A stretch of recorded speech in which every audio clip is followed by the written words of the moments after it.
In this video, I intend to answer some questions that I've been getting about the grand solar minimum.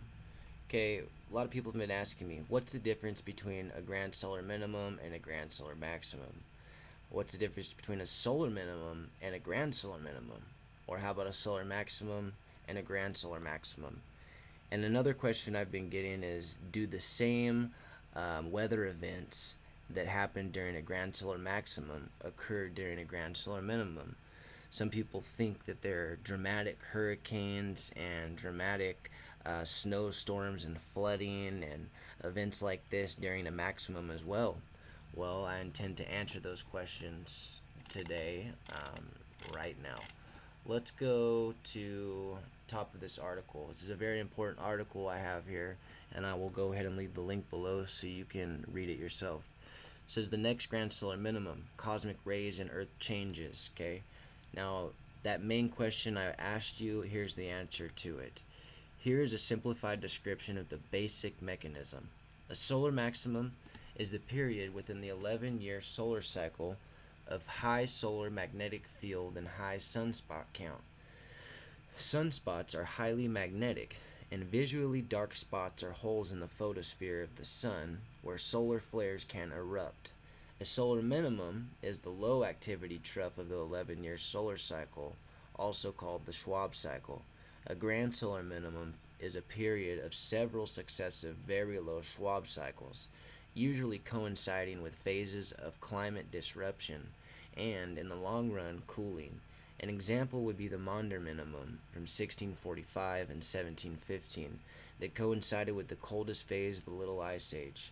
The Little Ice Age, from which we have been emerging since 1850, was the coldest period of at least the last 8,000 years, and possibly the entire Holocene. Grand solar minima reoccur in clusters, roughly every 200 to 400 years. There have been 27 grand minima that have been identified during the Holocene. Thus, we were in grand solar minimum about 1/6 of the total time. The sun emits a magnetic field through the solar wind, flow of charged particles that reach as far as the outer planets. This region of the sun's influence is called the heliosphere. Okay, so what happens during a grand solar maximum, and how is it different from a solar minimum? Well, I'd highlighted the important part of a solar maximum here. At any rate, during a said succession of several strong 11-year Schwabe cycles, a grand solar maximum, we see a more benign and stable climate.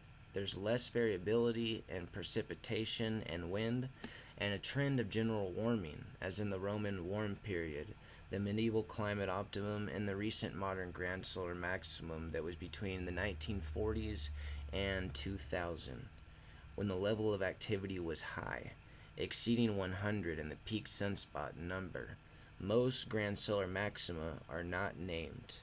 Okay, so that's what happens during a grand solar maximum.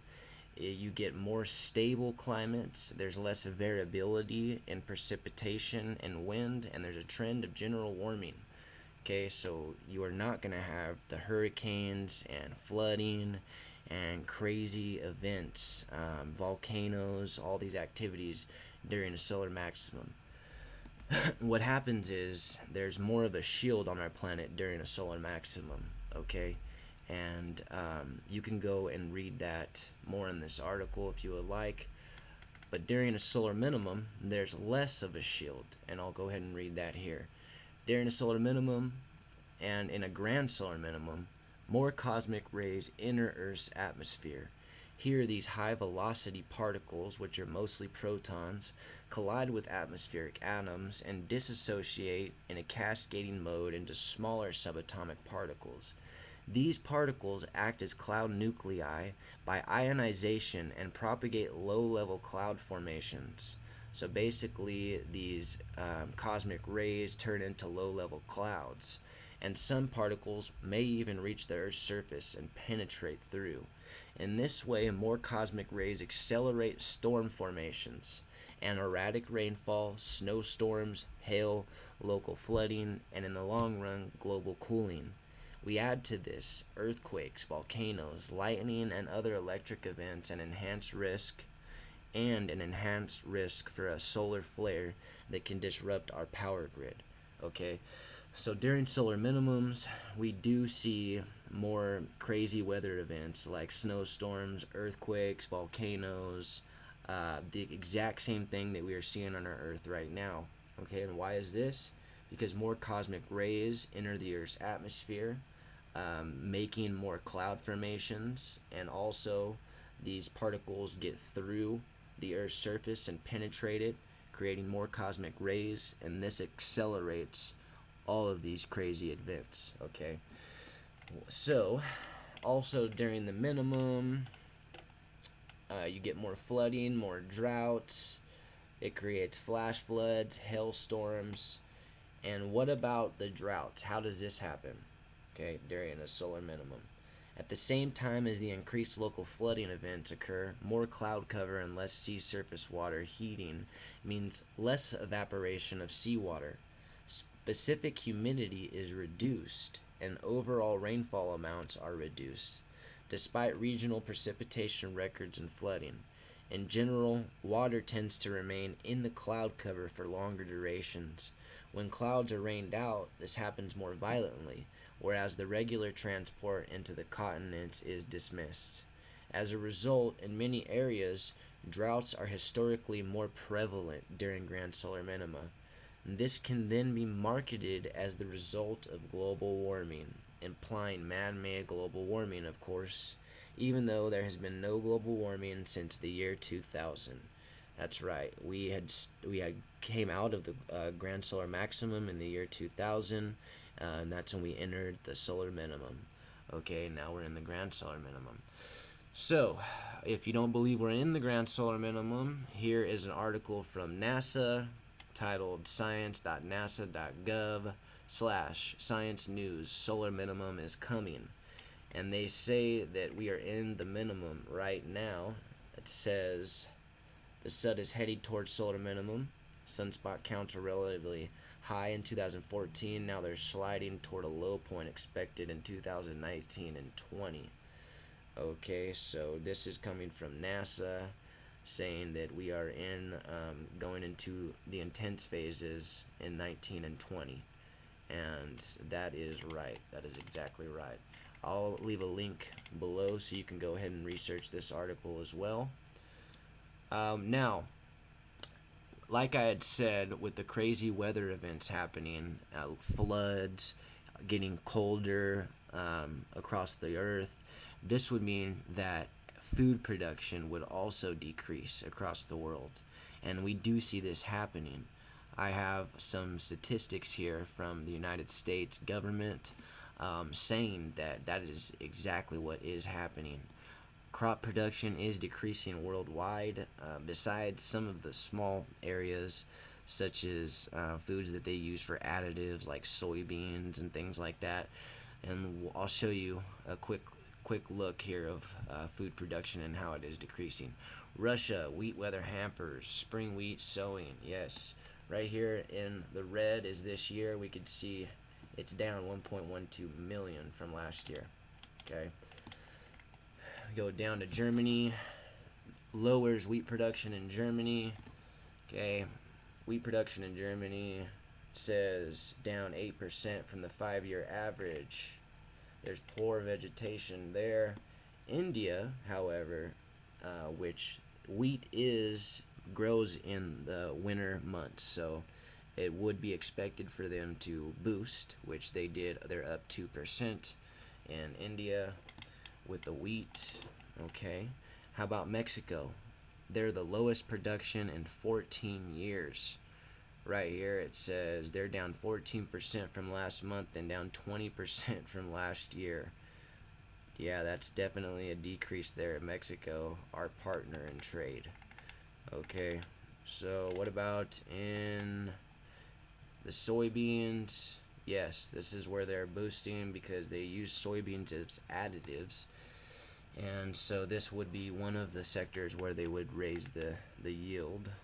Germany, rapeseed at flowering lowers their yield. Okay, rapeseed at 4.3 million tons, down 11% from last month and 18% below the 5-year average. So yes, they are going down as well. And if we keep on going down and looking, China decreased 2% from last month. China's down as well, 2% from the 5-year average. And I'll go ahead and leave a link here so you can check this out yourself, okay? But yes, everything is dropping. I'll go ahead and leave a link there. And this does happen in the grand solar minimums. Last thing I wanted to show you here, these earth changes coming from SOT.net. Yes, with minima coming, and we are in the minimum now. We are going to see more cloud formations. And that's what's happening. Rare noctilucent clouds dazzle Seattle, Washington. You're starting to see more rare clouds all across the world, and these aren't the ones that they're talking about that relate to chemtrails. Okay, yeah, there are chemtrails going on all over the world right now, but there also are more rare clouds being seen, lightning events happening, um, and this is from the grand solar minimum.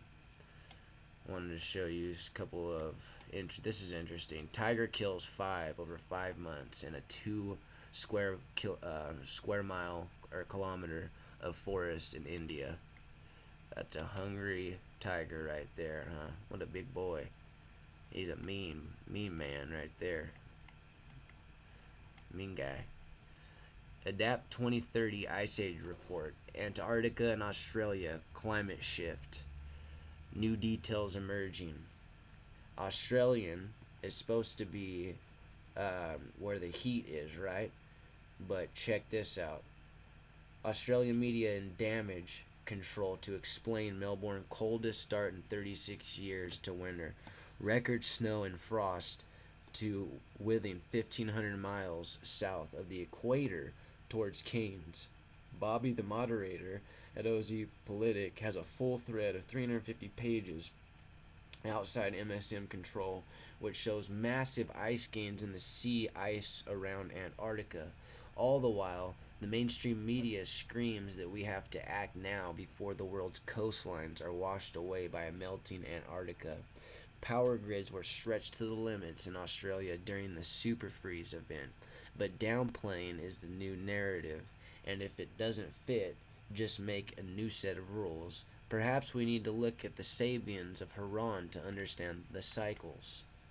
Seriously, huh? Deadly floods cause major damage in upper Midwest U.S.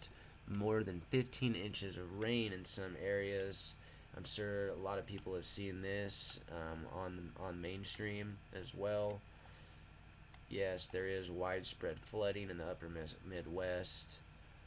While disaster declarations were issued after flash flooding washed out roads, damaged businesses caused dozens of sinkholes. The body of a 75-year-old man was recovered about 60 feet from his pickup truck in a ditch along a flooded road Sunday in White River. Effects of the grand solar minimum. This is why we make videos telling people to get prepared, to have an emergency kit ready, have an emergency food kit ready, so if this happens to your area, you are prepared. Okay? Another thing right here from yesterday, at least 15 people dead after severe flooding hit Ivory Coast. Hundreds have been forced to leave their homes due to severe flooding in the economic capital of Abidjan. At least 15 people have died and hundreds have been forced to leave their homes due to severe flooding. The economic capital of Ivory Coast, the country's interior ministry said. Torrential rains triggered severe flooding and killed 15 people, washed away houses, displaced hundreds of families. About 115 people have been rescued and are in shelters. Another Adapt 2030 Ice Age report says Australia's the land of sunshine freezes. Frost 1,500 miles south of the equator. That's right. Australia is the land of sunshine, and it froze over. See, this is the effects of the grand solar minimum. And I'll go ahead and leave a link below so you can check out that as well. So they can control the weather. They actually can control hurricanes as well, and they've been doing this since 2008. So I wouldn't be surprised if a lot of this is actually man-made and developed by the United States. We've seen what they have done, spying on American citizens. We see what the CIA has done all across the world in the Middle East, with their false flags all over. And we know that they have the ability to control weather. So, but a lot of this is due to the grand solar minimum, and that is a fact. Okay, I hope you got something out of this video today. Thanks a lot for coming to my channel. I'll leave links below if you would like to donate. Please like and subscribe.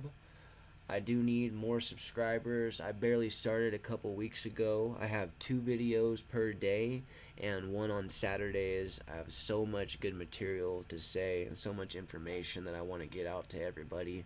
Thanks a lot, and come checking this out. You have a great day.